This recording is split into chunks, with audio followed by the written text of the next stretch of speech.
Hi, this is Bedtime Small Thoughts. Today, I'd like to share my thoughts about the movie Marjorie Primed, which was released in 2017. Let's get started. There are things in life that we never want to forget. Taking photos, keeping records, and putting in all our efforts, it's because as time passes, our memories tend to fade. I empathize with the line from a movie that says, "You remember the last time you remembered it, not the source." The way we remember things seems to either shorten, disappear, or sometimes overlap as time goes on. Perhaps, it's because remembering in that way sometimes brings peace to our hearts. It's like the memories of Tony and Tony too in the movie overlapping with each other.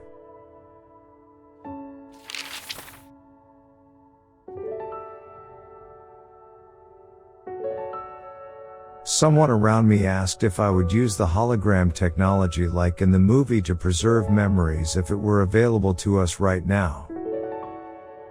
I said yes, especially if there's someone I really want to remember. It feels almost inevitable. But on second thoughts, the process of dissecting memories didn't seem as beautiful in the context of preserving memories.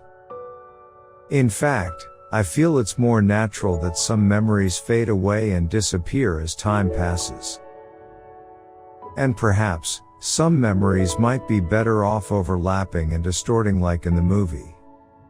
But preventing such natural processes to maintain the accurate preservation of memories seems somewhat artificial to me. In fact, even in the movie, some memories are already distorted.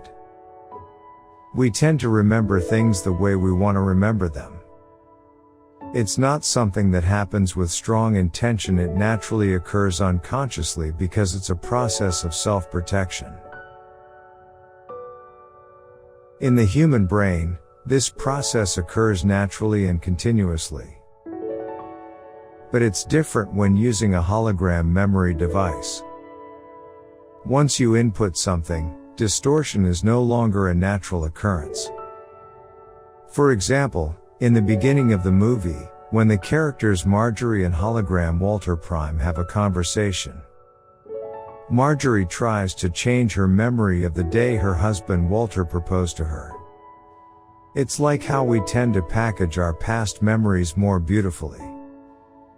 However, Walter Primed is shocked, calling it "make it up," and Marjorie says Walter Primed that he is too serious. It seems that in human eyes, memory manipulation isn't as serious matter as it may seem.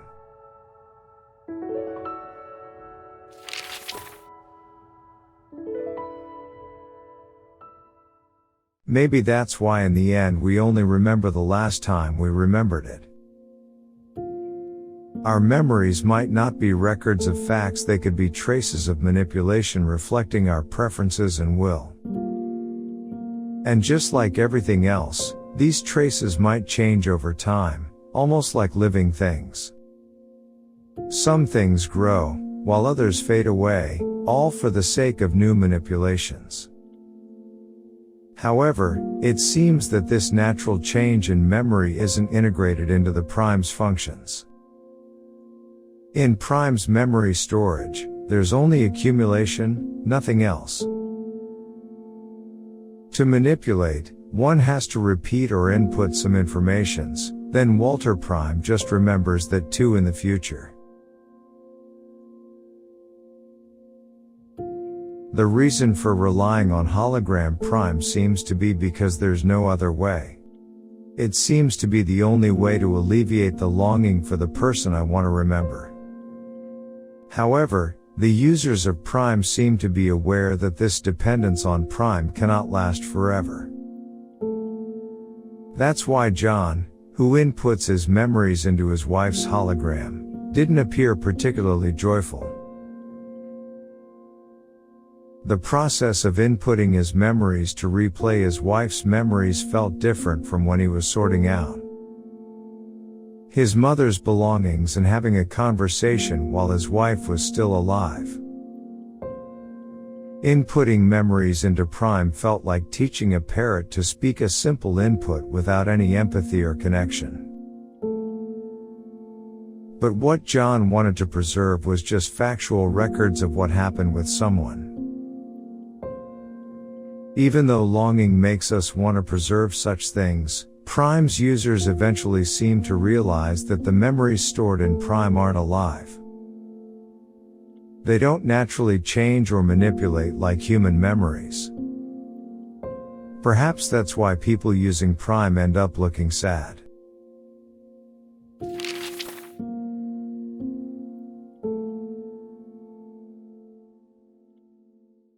Even when we look at a photo we took in the past, we feel different from how we felt 10 years ago when we see it.